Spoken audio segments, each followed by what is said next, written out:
Hey, this is the Revenue Accelerator with your host, Kat, the lead boss. And I have someone here who I think will be a pretty popular show. It's Connie Kadansky. Am I saying that correctly? Awesome. Connie, you do something that I think you tackle the hard thing that a lot of people don't actually look at. So it's kind of like your playground is the place where a lot of people tend to avoid going. Yet when they finally decide that they want to play, it can be this amazing experience. So can you tell us a little bit about who you are and why people should actually care? Because they need to. Yes. So I'm the sales call reluctance coach, and I help salespeople, recruiters get their ass in gear. So sales call reluctance is that emotional hesitation to proactively prospect and self-promote. Mm. And there are 16 types. And for 24 years, I have been helping salespeople stop intellectualizing prospecting and getting comfortable and consistent with their outreach. Mm. I love that. So, I think there's a lot to do with, I don't think sales is necessarily this huge skill set necessarily. There is a skill set, there is a component, but my opinion, and you may or may not agree, is that sales, especially when it comes to reluctance, has everything to do with mindset. What are your thoughts there? Well, it absolutely is mindset, and also it's emotional in origin. Mm. And so salespeople are reaching out and making unsolicited calls to people in hopes that they'll be open to a conversation. And so it requires an emotional resiliency and an understanding of basically the body and the brain and how this all works so that people can get in to the mindset that is really revenue accelerating. I love the way the name of your podcast is. It really is a revenue accelerating mindset, and Mm. it's a deeper mindset. So, I mean, I really do. It conveys so much when you coined this very unique and obvious mechanism in terms of sales calls reluctance. Like, it's just like when someone hears it, they go, yeah. There's a whole story that's understood. There's novels and, encyclopedias in terms of emotions that are tied to that. So what's going on when someone can say, you know what, I do have some sales call reluctance. What is that about? Well, to decide whether you have sales call reluctance is how many new appointments do you have on your calendar this week? And how much money is in your bank account? Because those are the two places where sales call reluctance shows up. There's just not enough generated activity. And when you look at a basic sales model, and I know you're a sales guru, there are basically 5 steps to any sales model. So you may be able to controvert there. Is a salesperson must identify the prospect in order to initiate contact, in order to introduce themselves, in order to have that all coveted conversation, which is basically step 4. And many sales coaches and many sales trainers, they start at step 4. What do you say when you're in front of a qualified prospect, which is important. However, it's step 4. And then step 5 is to influence that prospect to buy from you. And so call reluctance influences step 2 and step 3 profoundly. And when salespeople have that, they're not getting in front of enough prospects. So what is something that someone can do in order to help them kind of either reframe or reinvigorate their desire to really do the work is really what it comes down to, isn't it? Well, yes. And when you really look at sales call reluctance, the first thing is people need to become aware of it. So thank you for making people aware that this is a phenomenon. And then the second thing is to assess it. Mm. And so people can go onto my website, exceptionalsales.com, and get that free tips. And you can get a paper and pencil assessment to assess where you are with the call reluctance. And then there's another assessment that is more comprehensive that does require a financial investment that you can move into if you so choose. The third step, which is the hardest, is to admit it, to admit that I am experiencing call reluctance. And that's how I got into this business. I was a call reluctant salesperson, and I was taking a nap at 2 o'clock in the afternoon. And I was motivated, I was goal oriented. And so I reached out and I thought, what is going on? And I got the book, The Psychology of Sales Call Reluctance. It was way back 1997. And I got that book, and it was like, oh, it was almost a relief. I'm experiencing call reluctance. So I went to correct my own call reluctance, which led me into this business that I'm in.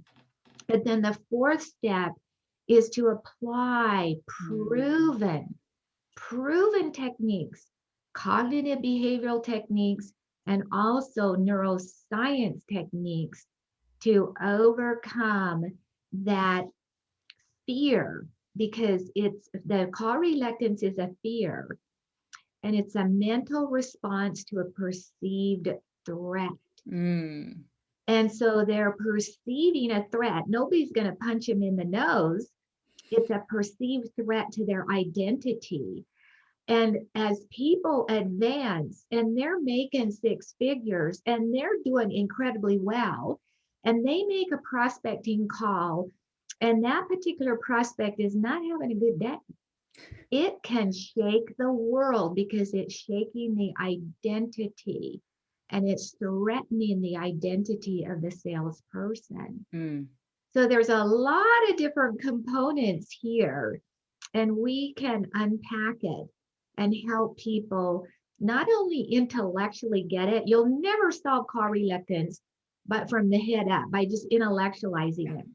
It does require some good coaching and some admitting. And most importantly, can I ever get on the other side of this? Absolutely. Oh, I love that. So here's the thing that is super unique about you, because I know that there's a lot of people out there who call themselves coaches. They hang that shingle because they got some kind of 10-minute, certification or whatever it is. Now you are an MCC. So this brings your coaching capabilities to a whole different level compared to someone who's out there just calling themselves a quote unquote sales coach. So can you share a little bit about how you're able to pull in your true coaching capabilities and skill sets as part of this overall learning how to overcome sales reluctance? Well, yes. And as a master certified coach, and I have over 4,700 hours of real life coaching, is that I have different customized models that I can meet the client where they're at. And so that's where influence comes in too. Meet them where they're at. And what is it that just could really help them connect the dots here? And so just having that sense and intuitive sense and understanding where they're coming from, I have empathy for them, I have compassion for them. I also hold them very capable of getting on the other side of it. So I really do understand it because I lived it. The teacher teaches what the teacher needs to learn, right? And so knowing that, and then also as a master certified coach, I know giving advice to somebody does not work. And in coaching and in the sales world, this is a very true statement. When it comes out of my mouth, they doubt it. When it comes out of their mouth, it's true. And so as a coach and a trained coach, that spend thousands of dollars like you to get trained and to go through a certification, is we get enlightened and we understand really how to pull people to where they want to be, opposed to forcing them and pushing them. That just doesn't work. I love that. You have enough of a background. I mean, you're a lot like me in terms of having this beautiful hybrid approach of there are times where you can tell people at least some things, and then other times where you hold that space. And I think it's a really unique skill set to be able to balance those two worlds, especially when you're dealing with people who are already active salespeople, right? So it's not someone who's learning to be a salesperson, but someone who already embodies the role, who's chosen sales as their particular focus in their business and in their career.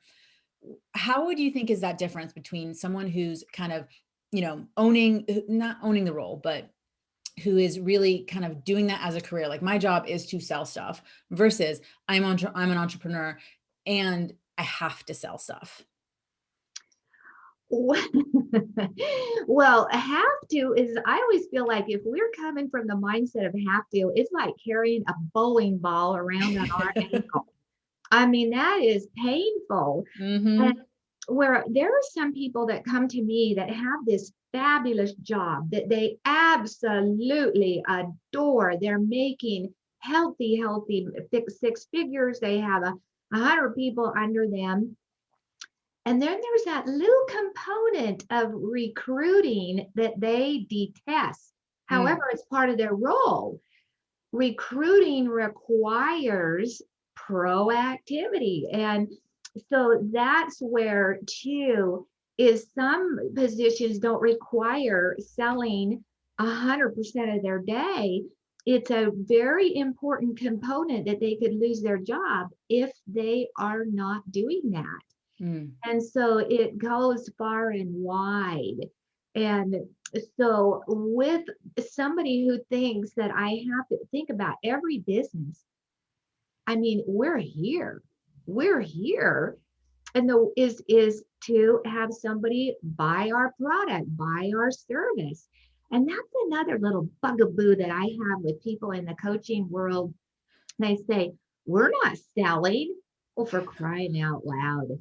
Yeah, you are. Selling is so let me ask you, what's your definition of selling?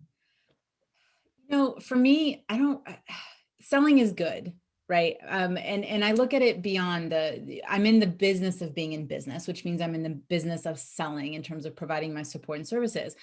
But for me, selling relates to providing the right offer for the person that you really truly believe that you can support to achieve a result. It's not just getting the credit card number, it's making sure that it's a right fit alignment in terms of energy and support and where that person is in their current space and time.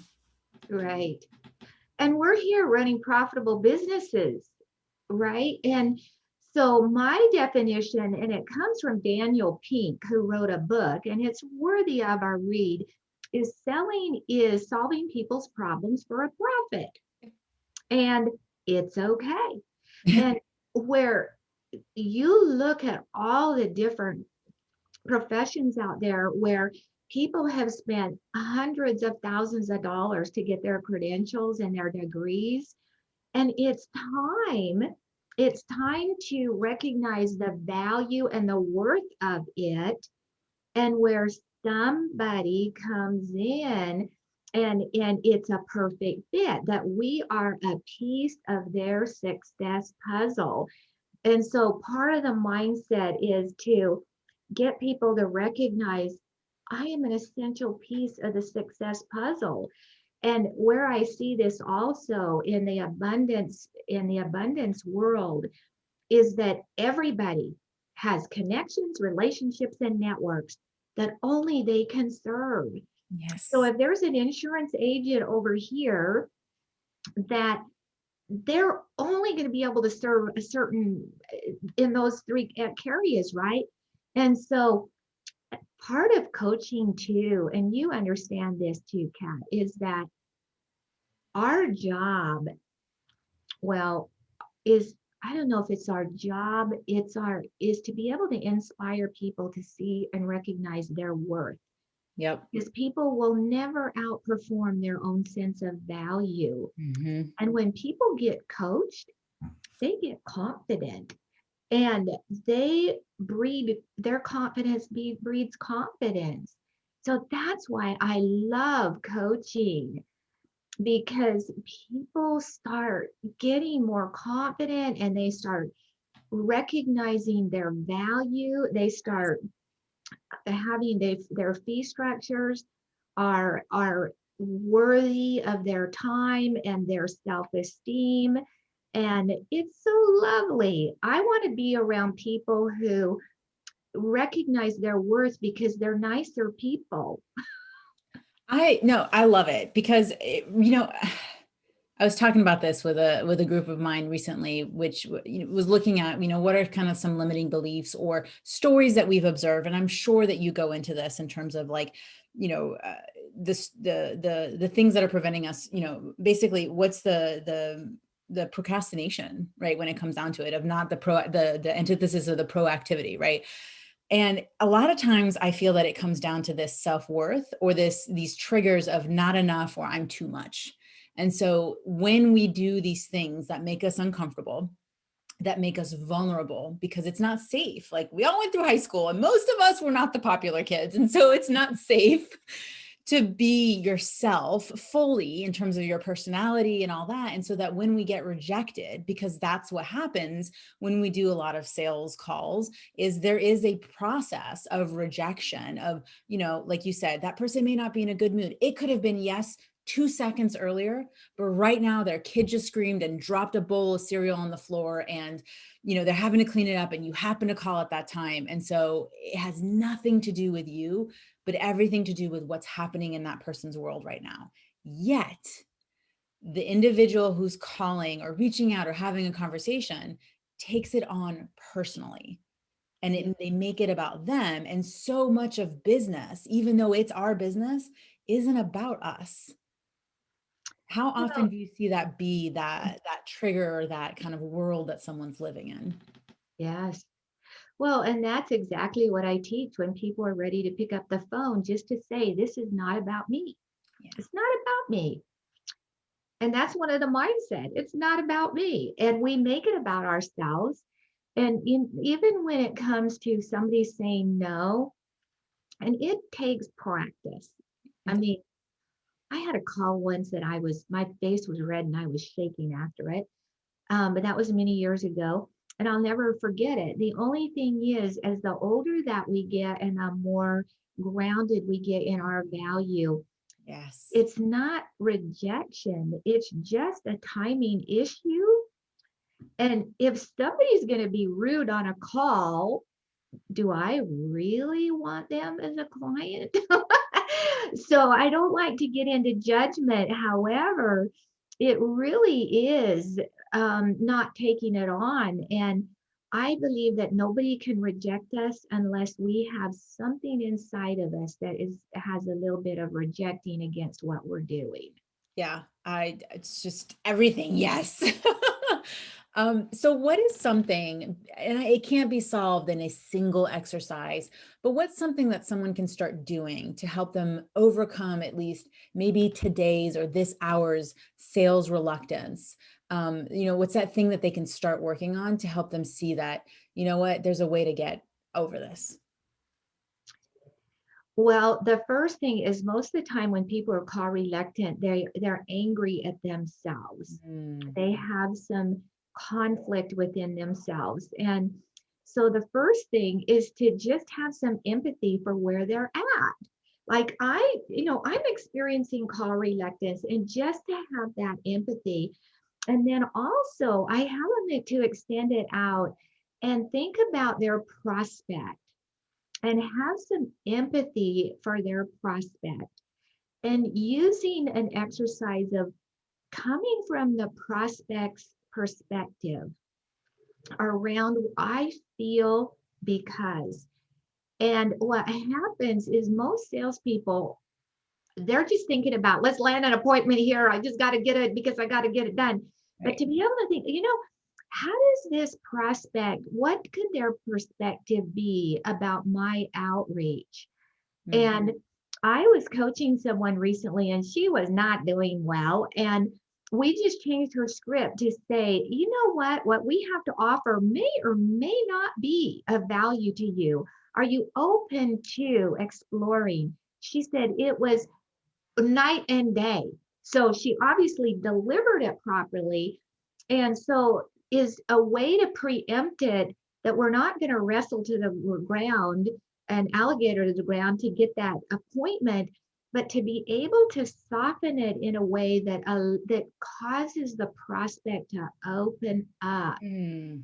So those are the kind of things that I originally work with people on in order for them to reconcile.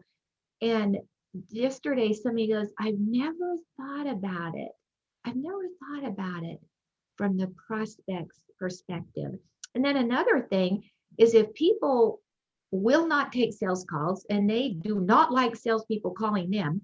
However, part of their job is to make sales calls and to call people. They've got an internal conflict. Yeah. And so I always say, take a couple sales calls. Be nice to the people. You don't need to buy. But if we're rejecting salespeople and say, I hate it when somebody calls me, guess what? I need to make some calls today. It's not integrated. There's a lack of integrity when you really look at it. So those are those little nuances that we can talk about and coach around to get people to go, oh, okay. So that's helping in shifting the mindset.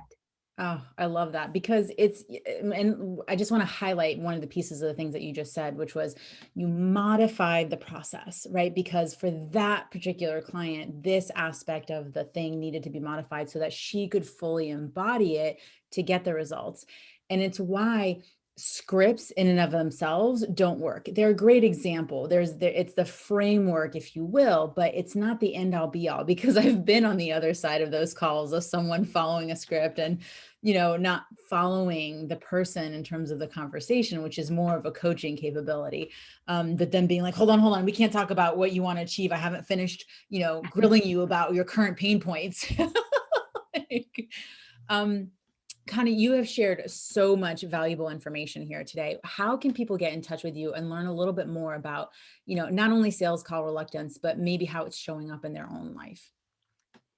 So exceptionalsales.com.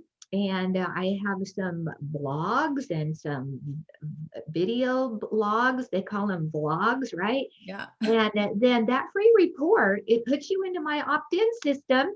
And so then you do get some really nitty gritty good. I mean, it is good in there. And then you get the prospecting EKG, so you can take your own assessment and then you can decide. And then you can for sure give me a call. Even if you're call reluctant, give me a call.